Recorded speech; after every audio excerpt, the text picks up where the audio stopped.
Hello, everyone. Welcome to Sentinel. This week, I want to talk about another topic that we talked about last week, and that was the Secretary of Defense trying to restructure the military and reduce the general officer billets. The 4 stars, he's already passed guidance that he wants reduced by 20%. Many of us thought that number is not large enough. It should be far greater, but that's okay. Then he's got phase 2 of his plan, and he's going to look at the Unified Command Plan to restructure the force and reduce the size of the senior military leadership to bring it in line with the way we used to be. Now, that's a very, very important step forward, and it's very critical that we do this. While all this is going on, I stumbled upon a story that the Marine Corps Reserves just promoted a colonel to Brigadier General. Now, this is not about the individual, not at all, because I did some research on him. I talked to some fellow Marines, and he's a good guy. But the issue is, why are we promoting colonels to brigadier generals on one end when we're trying to get rid of generals on the other end and restructure the force? That makes no sense. So on the one hand, Secretary of Defense Pete Hegseth is trying to drain the swamp, and then you've got service chiefs going around his back trying to fill the swamp on the backside. That makes absolutely no sense, because we'll never get to the end state if we continue to promote general officers. So what I would recommend to the Secretary of Defense is, for the interim, until we figure out exactly how we want to restructure the forces, that we freeze all promotions to general officers and only promote by exception if there's a critical need for that officer's talent, or that it's mission critical that we fill a certain position. That's only 2 exceptions there should be. Now, the other advice I would give the Secretary of Defense is, make sure we're promoting the right guys, because what's happened in the last 2 decades is we've been promoting the wrong guys. And the reason being is because ever since the Goldwater-Nichols Act, 1987, being a joint staff officer became very important as you progress up the ladder and got promoted as a military officer. And it was a critical certification that you needed. So what happened was everybody just started focusing on getting their joint certification as opposed to making sure that they had adequate troop time. So many of the senior officers that we have in the military now are fantastic staff officers that really don't have the requisite troop time to be a good leader, especially in combat. And a great example of this is the previous combatant commander down at Central Command. The last time he commanded troops was as a battalion commander for 1st Battalion, 6th Marines. Happened to be the same battalion that I was commanded, one removed. And after that, he never really ever commanded troops. Now, the Marine Corps plays this smoke and mirror games that, hey, you're a MU commander. But the reality is the MU commander is really commanding a command element of roughly about 250 some odd people, which is essentially the size of a headquarters and service company and infantry battalion.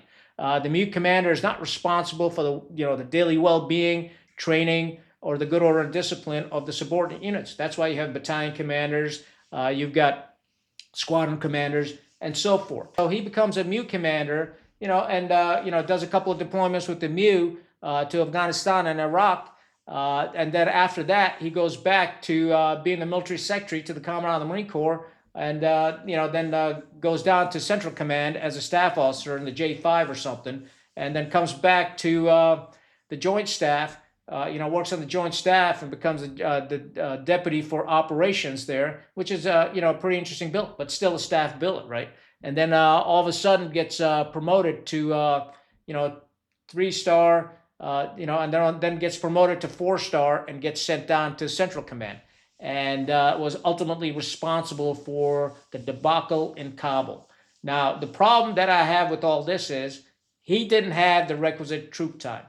He was a great staff officer, a fantastic writer, very polished speaker, but just didn't have the troop time since when he was a battalion commander 15, 20 years ago. He's not the only one. We have many like that. There's very few that have the requisite troop time of having been a battalion commander, a regimental or brigade commander, a division commander, a corps commander, and deploying with these forces overseas and being responsible not only for the training, but also for the welfare of the troops and also the good order and discipline of the troops on a daily basis. And what does that mean? That means you got to get out there and PT with the troops. That means you got to get out there and you got to hike and hump with the troops, and you got to spend time with the troops in the field to see how they're doing, see how they're being trained. That means you got to be out there doing live fire exercises, which are dangerous as shit. Okay, and a lot of officers shy away from it because God help you if you get somebody accidentally killed or shot. You're going to get hammered. So a lot of people just shy away from these responsibilities and they'd rather stay on the staff side. And we've got some great staff officers, but we got crappy leaders. I mean, you look at guys like, Terry Allen. You look at guys like Roosevelt or Cato, or Patton. These were troop leaders. I mean, they knew exactly how the young Marine or soldier was thinking, and because it suffered with them. And that's the type of leaders we want. And that's the type of leaders that Hexet should be looking at to promote up and make his 3-star and 4-star generals. And if we don't, I'm telling you, we're in deep shit. And, the Raising Cane, General Raising Cane is that type of leader because, he's flown missions and that's what he did for a living. He's got an incredible amount of, flight time. That's the type of person we want in leadership positions. We don't want these fat, chubby guys leading our troops. That's not what we want. And because they're uninspiring, they don't motivate you. Troops look at them, and these guys may be talking tough, and they just look at them, in their mind, all they're thinking, the young Lance Corporal or the PFCs, all he's thinking in his mind is, this guy's fat. I can do more pull-ups than him. I can, that's how troops look at you. Are you physically fit? Are you mentally tough? And they want to aspire to be you. No troop wants to aspire to be fat. Nobody wants that. So that's the type of people we want. So I think this is a very important topic. So in conclusion, I'd strongly recommend to Pete Hexet to freeze all promotions to general officers, and I would send out a very strong message. I would bring him into all the service chiefs in my office and say, hey, knock the shit off. You're not promoting anybody until I know about it. And I've given you a waiver to promote the next general because I'm trying to fix the mess that you guys created over the last 20 years. So stop the madness. It ain't going to happen. Because if it happens again, I'm going to fire somebody. That's the message that needs to go out. And we need to restructure the force. We need to reform our senior officer leadership. I think that's critical. I think we're on the right track. And I certainly support the president and I support the Secretary of Defense on this initiative. Now, that doesn't mean that I support them in all their policies. I don't blindly follow anybody. I'm looking at the issues that we have. The only thing that I blindly follow is our Constitution. That's it. That's the only thing I will follow. And because I've taken an oath to it. But just because I speak well of the Secretary of Defense on this topic, doesn't mean that I'm a sycophant. I'm going to do another podcast coming up on President Trump. Doesn't mean that I'm a sycophant for Trump and I'll blindly follow him. It means that in certain areas he's doing a fantastic job, and we need to recognize that instead of just this constant headbanging session between the liberals and the conservatives and the right and the left and all this horse shit, because that's just it's disruptive. It doesn't move the needle forward, and that's what we got to do. So I'd love to hear your thoughts on this topic.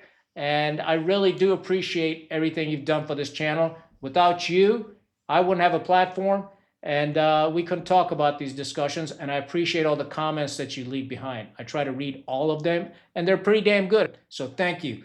But before I sign off, don't forget to hit a like, share, or subscribe. That's all I got. Stay rugged, stay united. Con out.